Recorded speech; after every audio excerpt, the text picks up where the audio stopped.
Unique. Hello बच्चों and welcome to study with unique. मैं Subodh sir स्वागत करता हूँ आपका आप ही के प्यारे चैनल स्टडी विद यूनिक पर।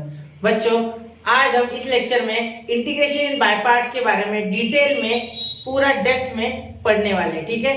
और ये फॉर्मूला का जो प्रूफ है इंटीग्रेशन बाय पार्ट जो हम डायरेक्टली फॉर्मूला यूज करते हैं ये कहाँ से आया है और इसका प्रूफ आज हम देखेंगे, ठीक है बच्चों। और साथ ही में मैं आपको इससे रिलेटेड और 2-3 फॉर्मूलाज है, ठीक है, जो कि इसी से आधारित है, मतलब इससे रिलेटेड वो फॉर्मूलाज है और वो भी बहुत ज्यादा यूज होते हैं, ठीक है। वो फॉर्मूलाज आपको जेईई मेंस हो या एमएसटी सीटी हो, इन दोनों में बहुत ही काम के, ठीक है।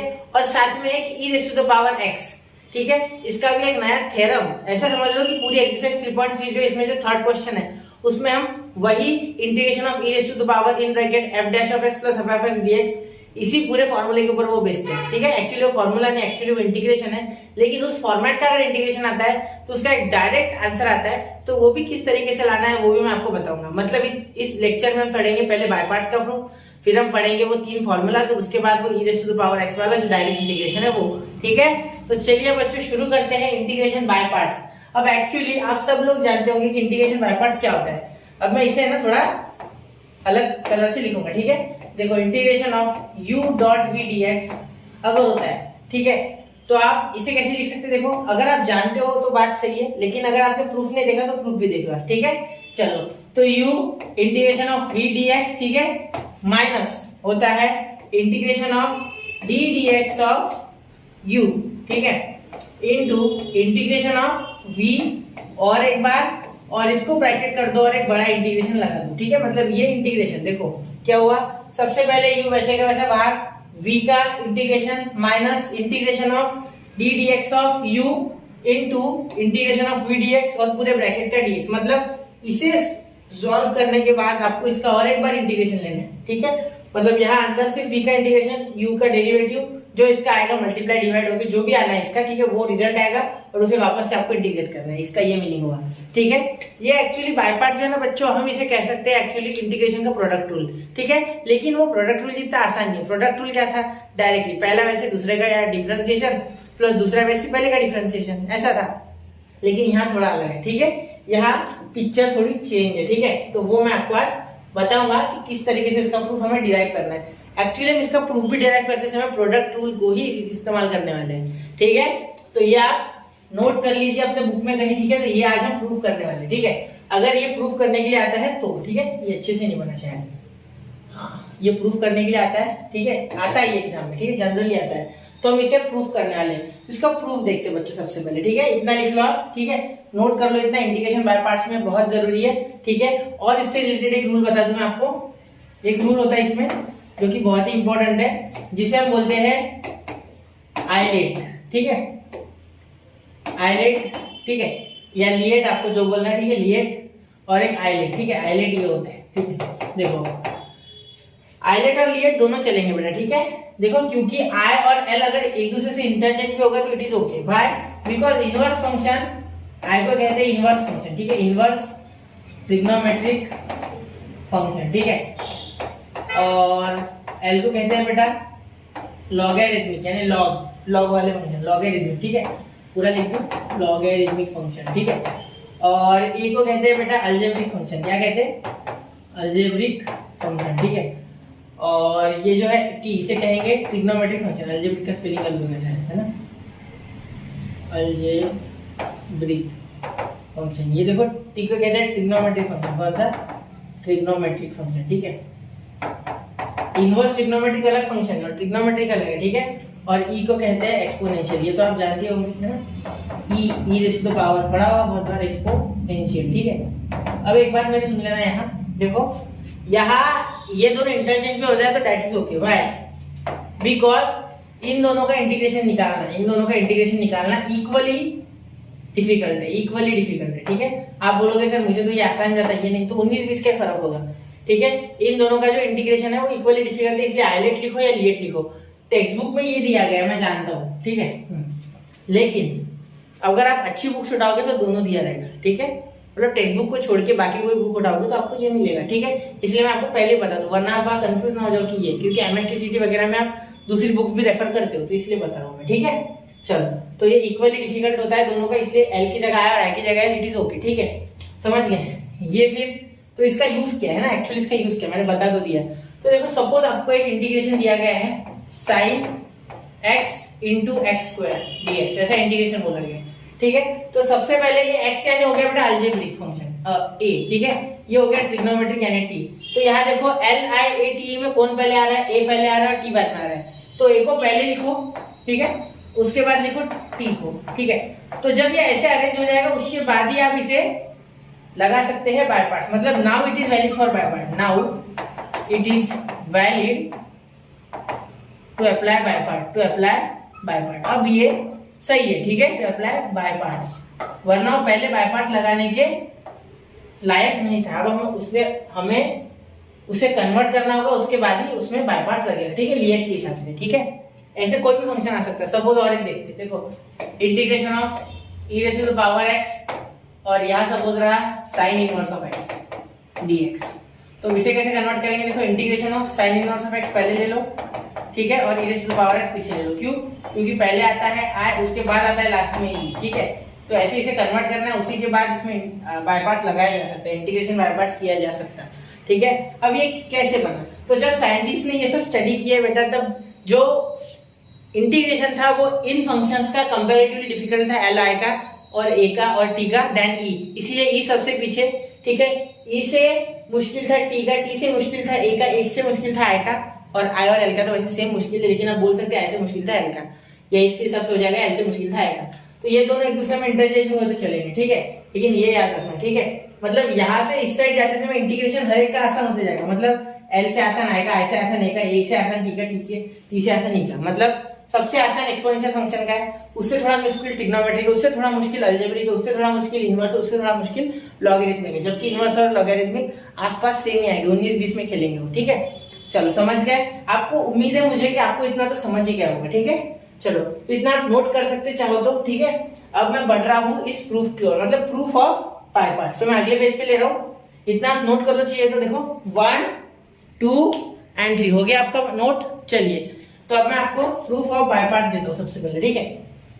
अब बाय पार्ट्स क्या है पहले वो लिख लेते हैं ना, थोड़ा सा अलग कलर से लिखेंगे हम बाय पार्ट्स। देखो पहले तो इंटीग्रेशन बाय पार्ट्स, तो u डॉट v dx, ठीक है, यहाँ लिख देते हो बाय पार्ट्स, ठीक है, बाय पार्ट्स। इसका देख लो, ये दिख रहा है ना आपको, एक मिनट, थोड़ा सा ये रहा है ना, हाथ चले गया, बाय पार्ट्स यहाँ लिख दो, by parts u dot v dx, formula लिख रहा हूँ मैं, इज इक्वल टू, ध्यान देना, equal to u dot integration of v dx, ठीक है। इसके बाद माइनस इन ब्रैकेट, देखो sorry, minus integration of in bracket d dx of u, ठीक है, into integration of v dx, और यहाँ आप लिखोगे dx, ठीक है, यहाँ आप लिखोगे dx, हो गया यहाँ तक। क्लियर, समझ रहे हो? चलो तो अब क्या करते हैं, इसको हरा कर देते हैं। चलो अब ये अलग दिखेगा तो ज्यादा आसान जाएगा समझने में, समझ गए। तो ये फॉर्मूला हमें क्या करना है, प्रूफ करना है। तो आज हम इसे प्रूफ करेंगे बच्चों, ठीक है। ये प्रूफ अल्टरनेट ईयर्स में आता है पेपर में, तो करके रखना चाहिए, बहुत ही अच्छा प्रूफ है, ठीक है। आसान भी है, मुश्किल नहीं है। देखो सबसे पहले प्रूफ करने से पहले प्रूफ लिख लो यहाँ। तो प्रूफ करने से पहले मैं आपको एक चीज बता दूं, इसमें प्रोडक्ट रूल का यूज करेंगे, ठीक है। प्रोडक्ट रूल से हो जाएगा आसान, आराम से, ठीक है।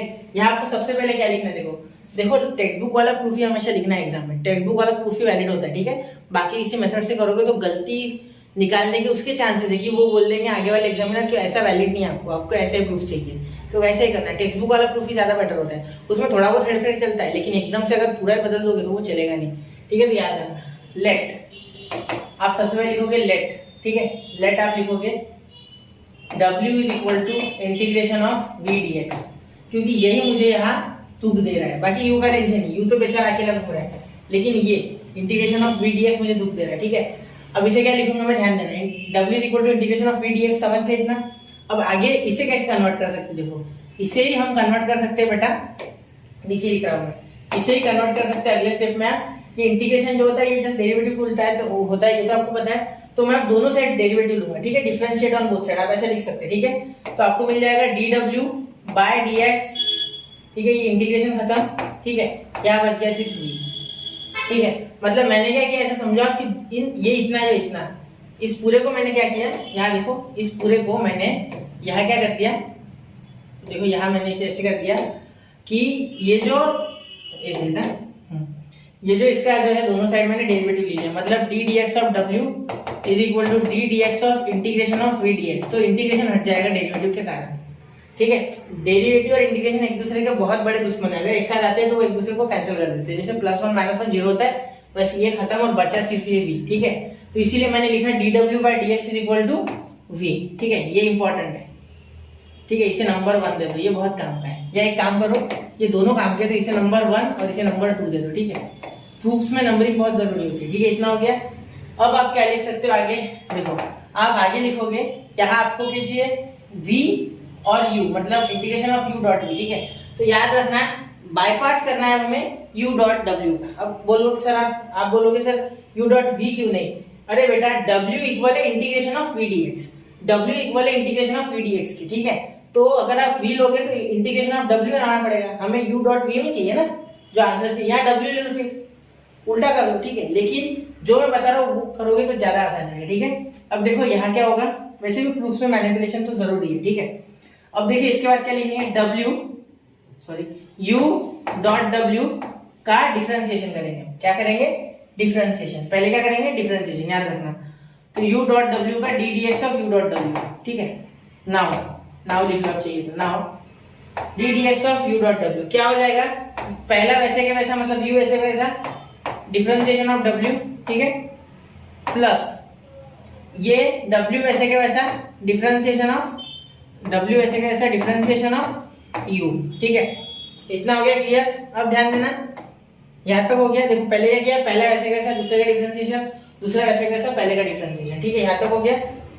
अब ध्यान देना, यहाँ देखो u is equal to d डब्ल्यू बाई डी एक्स, ये क्या हो गया v, तो u dot v plus w d u by d x. अब देखो w है ना यहाँ, तो w को क्या लिख सकते हैं, integration of v dx, integration of v dx, यही से। तो फ्रॉम 1 से लिखा मैंने, कहाँ से लिखा है, फ्रॉम 1। ये देखो ये फ्रॉम 2, और ये देखो इसे चेंज किया मैंने v में, ठीक है, फ्रॉम 2, और इसे चेंज किया मैंने w को इंटीग्रेशन ऑफ v dx में, इतने में, ठीक है। ये फ्रॉम 1, ठीक है, फ्रॉम 1 एंड 2 लिखूंगा मैं यहाँ बाद में। यहाँ हो जाएगा D d x of u या D u by d x, आप जैसा चाहो, ठीक है। यहाँ तक हो गया। यहाँ आप रीजन दे देना फ्रॉम 1 एंड 2, ठीक है, फ्रॉम 1 एंड 2। यहाँ तक क्लियर हो गया। अब आगे देखना, ये अभी लिखा नहीं हमने, तो D d x of u dot w भी आपको यहाँ लिखना है, ठीक है। एक एक स्टेप लिखते जाना है। अब आगे देखिए, आगे क्या हो जाएगा, अब हम क्या करेंगे, दोनों साइड इंटीग्रेशन ले लेंगे। क्या बोला मैंने, दोनों साइड इंटीग्रेशन ले लेंगे by using the property of integration, ठीक है। तो इंटीग्रेटिंग ऑन बोथ साइड, अब क्या लिखोगे, integrating on both side, on both side, अब बोथ साइड लिख लेना, ठीक है। यहाँ तो हो गया। अब जब आप दोनों साइड इंटीग्रेशन लगाओगे तो क्या होगा, यही लिखता हूं मैं, ठीक है। इसे थोड़ा ऊपर कर देते हैं। हाँ, अब देखो, अब यहाँ लिख रहा हूं मैं, तो इंटीग्रेशन दोनों साइड पे करने पे इंटीग्रेशन या डी डी एक्स को लगेगा, तो ये डिफरेंशिएशन और इंटीग्रेशन कैंसिल, तो यहाँ बचा सिर्फ u डॉट w, ठीक है, क्योंकि इंटीग्रेशन dx लगेगा, dx कैंसिल, ये d और इंटीग्रेशन कैंसिल, ठीक है।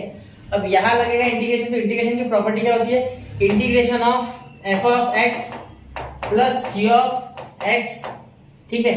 तो दोनों को लग जाता है इंटीग्रेशन, हमने प्रॉपर्टी पढ़ी है कि प्लस में इंटीग्रेशन डायरेक्ट लग जाता है दोनों को, ये तो हम यूज भी कर रहे हैं, वैसे ही बता रहा हूँ मैं आपको, ठीक है। एक बार क्लियर आइडिया हो जाए, इसलिए integration of g of x और यहाँ dx, तो ऐसे सेपरेट होता है इंटीग्रेशन अगर प्लस में हो तो, ठीक है। तो मैं वही करने जा रहा हूँ, इसे अलग इंटीग्रेशन दूंगा। देखो integration of u dot v dx आपको लिख लो चाहिए तो आपको, ठीक है, वो मिटाने वाला क्योंकि मैं, प्लस यहाँ देखो, यहाँ इंटीग्रेशन इस पूरे का, ये पूरा, ठीक है। तो ये पूरे का इंटीग्रेशन, मैं काम करता हूँ, इसे थोड़ा पीले रंग से एक बता देता हूँ, एक मिनट इसे पीले रंग से कर देते हैं। देखो ये पूरा एक है, ठीक है, ये पूरा एक है, ठीक है, ये पूरा एक ब्रैकेट है, ठीक है।